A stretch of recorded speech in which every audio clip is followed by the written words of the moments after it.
अस्सलाम वालेकुम रहमतुल्लाहि व बरकातुहू।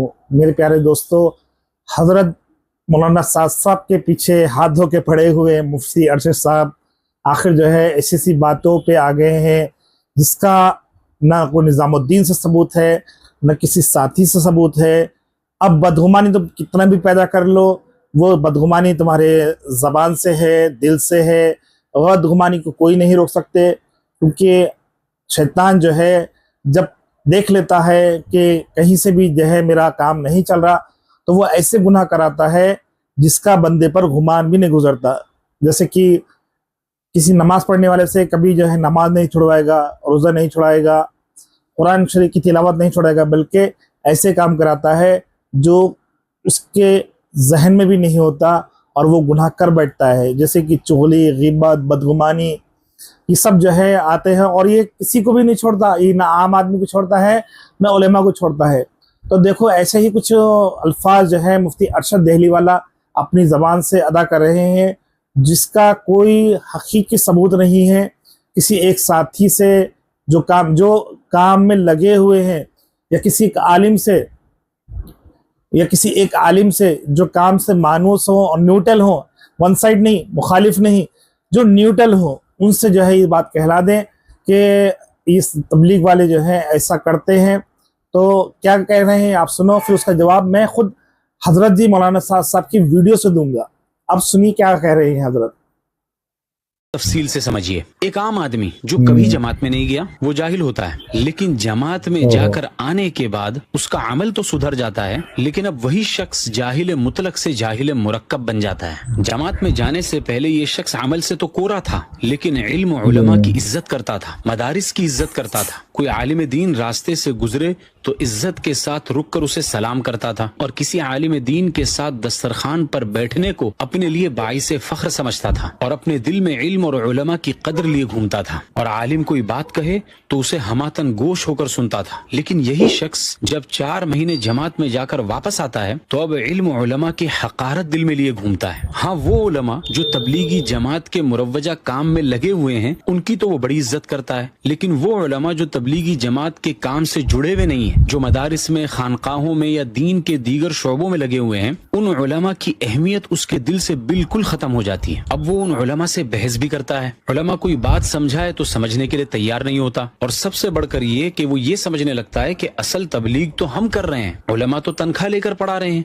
वो तो अपने दुनियावी माश में लगे हुए हैं, अलयादु बिल्लाह। तो अब ऐसे लोगों को समझाना और ज्यादा मुश्किल हो जाता है। इसकी मिसाल कोरे कागज से समझो कि अगर कागज बिल्कुल कोरा हो तो उस पर आप जो चाहे लिख सकते हैं, लेकिन अगर उस कागज पर पहले ही से गलत सलत चीजें लिख दी गई तो अब आपको उस कागज पर लिखने के लिए डबल मेहनत करना पड़ेगा। पहले तो जो गलत चीजें उस कागज में लिखी हुई है उनको मिटाना पड़ेगा, और मिटाने के बाद फिर सही चीजें उन कागज में लिखनी पड़ेंगी। फिर कभी ऐसा भी हो जाता है कि पहली लिखी गई गलत चीजों को मिटाने में वो कागज ही फट जाता है। अब जो कुछ मिनटों पहले हमने ये दावा किया था कि तबलीगी जमात में जाकर अकाइद का बिगाड़ पैदा होता है, तो हम फकत ये दावा करके यूं ही छोड़ नहीं देंगे, बल्कि उसकी वजाहत भी करेंगे और उसकी कुछ मिसालें आपके सामने पेश करेंगे कि वो क्या अकाइद की खराबियां हैं जो तबलीगी जमात में जाकर एक आम आदमी में पैदा हो जाती है। नंबर 1, मुरव्वजा तबलीगी जमात में वक्त लगाकर लोग इस मखसूस मुरव्वजा तरतीब ही को दीन का हिस्सा समझने लगे हैं। इसीलिए कभी कोई इसको फर्ज ऐन कहता है, कभी कोई इसको वाजिब कहता है, और कभी कोई इसको उर्दू वाला जरूरी कहता है। वो बात कंप्लीट नहीं कर तरतीब के ऊपर काम करने को आप शरई एतबार से क्या समझते हैं? दावत और तबलीग और निजामुद्दीन की तरतीब पर काम करने को मैं हर किसी के लिए जरूरी समझता हूँ, पर इस जरूरी को आप फर्ज और वाजिब ना कहें। फिर इस मुरव्वजा तरतीब के जो अमाल हैं उसके सवाब को और इसमें न लगने पर वईद को कुरान और अहादीस से साबित किया जाता है। जब तुमसे कहा जाता है निकलो राह खुदा में, तुम जमीन पर बोझ हो जाते हो। मालकुम तुम्हें क्या हो गया? आयत का तर्जुमा बता रहा हूँ, या अय्युहल्लज़ीना आमनू। तो देखा आपने, उन्होंने हमें 2-3 बातें मुफ्ती अरशद देहली वाले ने बताई। तो मैं सब साथियों से, चाहे वो लगे हुए या मुखालिफ हों, जो तबलीग में गए हों, क्या कभी तो आप लोगों ने उलमा के ताल्लुक से ऐसा आपके अंदर पैदा हुआ है कि उलमा की जो हम हिकायत की नज़र से देखें خود ہمارے مسجد کے اندر 2 علماء موجود ہیں جو تبلیغ سے مانوس ہے، لیکن تبلیغ میں وقت نہیں لگائے، زیادہ لگائے ہوں گے 3 دن شاید، لیکن زیادہ بڑا وقت نہیں لگائے۔ ہم ان کا اسی طرح احترام کرتے ہیں جیسے کہ عالم کا احترام کرتے ہیں، جیسے کہ وقت لگائے ہوئے عالم کا احترام کرتے ہیں، کیونکہ علماء انبیاء کے وارث ہیں، یہ بات ہم بخوبی جانتے ہیں۔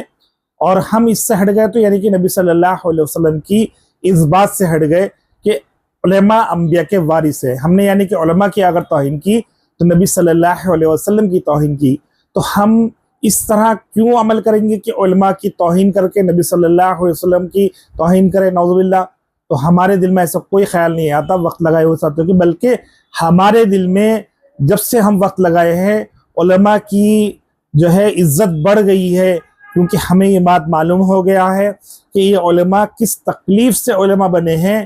ہم ان تک پہنچنا چاہتے ہیں، ان جیسا بننا چاہتے ہیں، لیکن آج ہمارے پاس وقت نہیں ہے، کیونکہ ہم نے عمر کے اس دور میں دین کو سمجھا ہے جہاں آج ہم دنیاوی مشاغل میں پھنسے ہوئے ہیں۔